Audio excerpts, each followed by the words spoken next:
Welcome back to channel छात्रों। तो आज मैं आपको सिखाने वाला हूं 7 ऐसी स्ट्रेटजीज जो आपको अपने 10th के एग्जाम लिखते समय ध्यान में रखनी है। ध्यान से देखिएगा, इनको अगर आपने अच्छे से स्टडी कर लिया तो आपके मार्क्स कहीं नहीं कटेंगे, बता रहा हूं आपको। पहला देखते हैं हम पार्शियल मार्किंग। देखिए, अगर आप कुछ भी लिखते हैं ना, कुछ भी, अगर आप मान लीजिए कोई सवाल सॉल्व कर रहे हैं तो उस सवाल के अगर आप फॉर्मूले को अच्छे से लिखते हैं, या आपने मान लीजिए कोई ऐसी फ्रैक्शन में कोई आंसर आपने छोड़ दिया मान लीजिए, और उसमें डेसिमल में आंसर दे रखा था, तो यहां तक भी आपको कोई ना कोई मार्क्स वो जरूर देंगे। जो भी आपके चेकर होंगे एग्जाम के, वो आपको कोई ना कोई मार्क्स आपको जरूर देंगे। या तो आपको आधा मार्क्स दे देगा या 1 मार्क्स दे देगा। तो आप ये मत सोचिएगा कि मुझे यहां तक छोड़ने पर कोई मार्क्स नहीं मिलेगा। बस ध्यान आपको ये रखना है कि आपको लिखना सही है। ठीक, तो पहला पॉइंट कि आपको मार्क्स तो हर सूरत में मिलेगा। अगर आप आधा क्वेश्चन भी करते हो तब भी आपको मार्क्स मिलेगा मिलेगा। नेक्स्ट पॉइंट देखते हैं, एनसीईआरटी मैटर्स अलॉट। जी हाँ, एनसीईआरटी मैटर्स अलॉट। आप कोई भी, कितनी भी, कैसी भी किताबें पढ़ लो, कोई भी सेशन देख लो, कुछ भी खरीद लो, आपको एनसीईआरटी अच्छे से करनी है। अगर आप एनसीईआरटी बहुत अच्छे से करते हैं, एकदम आप अपने मन में उतार लीजिए हर एक चीज, क्योंकि बेटा एनसीईआरटी से बाहर का पेपर आता ही नहीं है। भाई पेपर कौन बनाएगा सीबीएसई का? एनसीईआरटी तो ही बनाएगी। तो इसलिए एनसीईआरटी मैटर्स अलॉट। तो एनसीईआरटी को आपको अच्छे से करना है, उसके हर एक पॉइंट्स को, हर एक डिटेल्स को अच्छे से समझना है। ठीक है, तो एनसीईआरटी को आपको ध्यान रखना है। पहले आप अपनी एनसीईआरटी क्लियर करो बेटा। अब हम देखते हैं हमारा पॉइंट वाइज आंसर फॉर्मेट। तो जो भी आप आंसर लिख रहे हैं उसके पॉइंट्स आप जरूर लिखिए। मतलब मान लीजिए कि आप कोई आंसर को आप डिफाइन कर रहे हैं, ठीक है, तो आप उसके पॉइंट्स को लिखिए। Point number 1, point number 2, point number 3, और उसके पॉइंटों को आप ब्लैक पेन से लिखिए। और उसके बाद में उसके अंदर आप कुछ भी लिखते हो, उससे इतना मैटर नहीं करता, आपको लिखना सही है, लेकिन आप पॉइंट वाइज में अगर एक्सप्लेन करोगे तो आपका आंसर और ज्यादा इफेक्टिव लगेगा, बता रहा हूं मैं आपको। ठीक है, तो ये पॉइंट वाइज आंसर फॉर्मेट आपको ध्यान रखना है। नेक्स्ट आ जाते हैं, try to attempt question in paper order, proper order, sorry.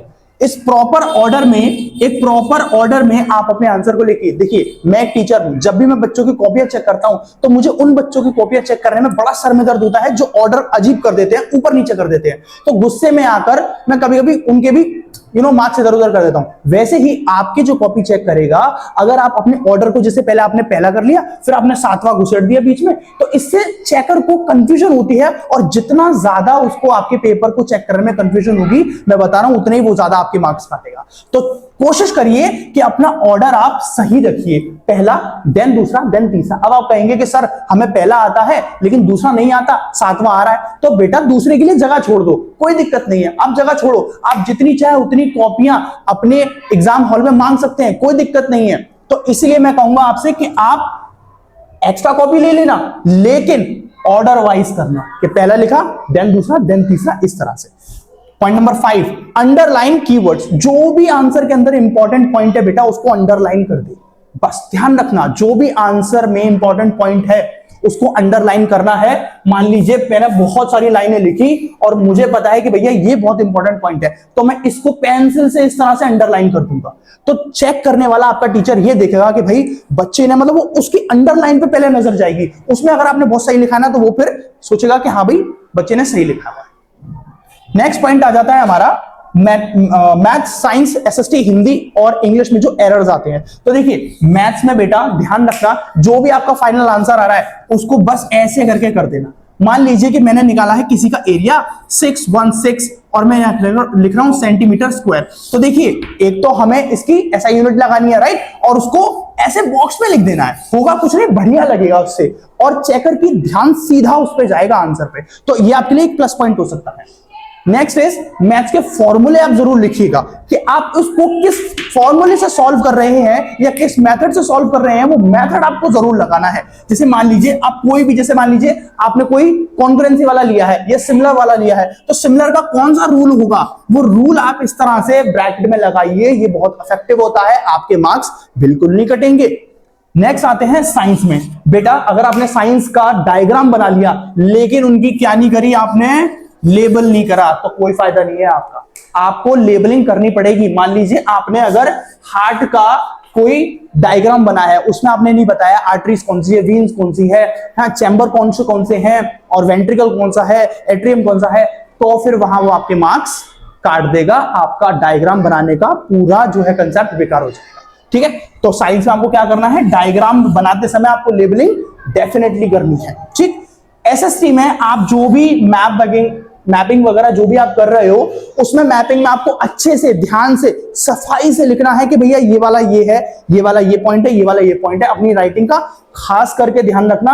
आप जैसा भी एक्स बनाते हो, एच बनाते हो, देखिए ट्यूशन में स्कूल में चल जाएगा, लेकिन वहां नहीं चलेगा, क्योंकि हमें पता है कि आप अपना एक्स ऐसे बनाते हो, उसको नहीं पता है आप अपना एक्स ऐसे बनाते हो, वो तो काट देगा। इसलिए जस्ट ट्राई टू चेंज, और जो भी लिख रहे हो उसको साफ सुथरा हैंडराइटिंग में लिखना, और अपने मैपिंग की प्रैक्टिस जरूर करना। मार्केट से मैप आते हैं 1-1, 2-2 रुपए के, उनको अच्छे से भरना बढ़िया तरीके से।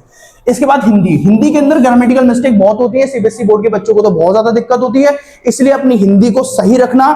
हिंदी में जो भी शब्द लिख रहे हो देख लेना, आराम से लिखना, और एकदम प्रॉपर ऑर्डर में लिखना कि इस क्वेश्चन का आंसर ये होगा, इसके बाद ये हुआ था, इसके बाद ये हुआ था, इसके बाद ये हुआ था, इस तरह से रखना है। इंग्लिश के अंदर ग्रामेटिकल मिस्टेक होना बहुत कॉमन बात होती है, but just try to avoid the grammatical mistake. आप डेलिबरेटली नहीं करोगे, लेकिन फिर भी अपनी ग्रामर पे भी थोड़ा ध्यान देना, क्योंकि ग्रामर अगर आपकी स्ट्रांग होगी तो बेटा आप मैथ्स भी समझ सकते हो, साइंस भी समझ सकते हो, एसएसटी भी समझ सकते हो, क्योंकि आएंगी तो सारी इंग्लिश में ही। तो इसलिए अपनी इंग्लिश की ग्रामर को सही रखना बहुत जरूरी होता है। एरर मत करना, साफ सुथरा लिखना, तभी बात बनेगी। बड़ा बड़ा लिखना, अक्षरों को साफ सुथरा समझाकर पॉइंट्स में लिखना। Next but not the least, last but not the least, never skip और लीव एनी क्वेश्चन।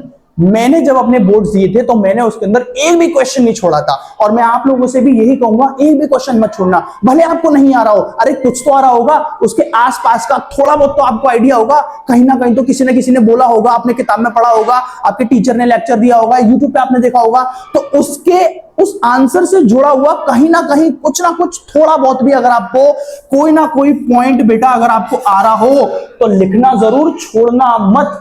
आप छोड़ दोगे तो छोड़ने पर वो तो आपके मार्क्स जरूर काटेगा। अभी मैंने आपको पहली पॉइंट में क्या बताया था, पार्शियल मार्किंग। आप कुछ भी लिखते हो आपको वो 1-आधा मार्क्स तो बेटा देगा ही देगा। तो बच्चों ये 7 पॉइंट आप ध्यान से अपने दिमाग में और बिल्कुल अच्छे से समझ लेना, ध्यान कर लेना, इनके हिसाब से लिखना, और आपके मार्क्स कोई नहीं काट सकता। Best of luck, thank you so much for this watching this video, I hope you like it.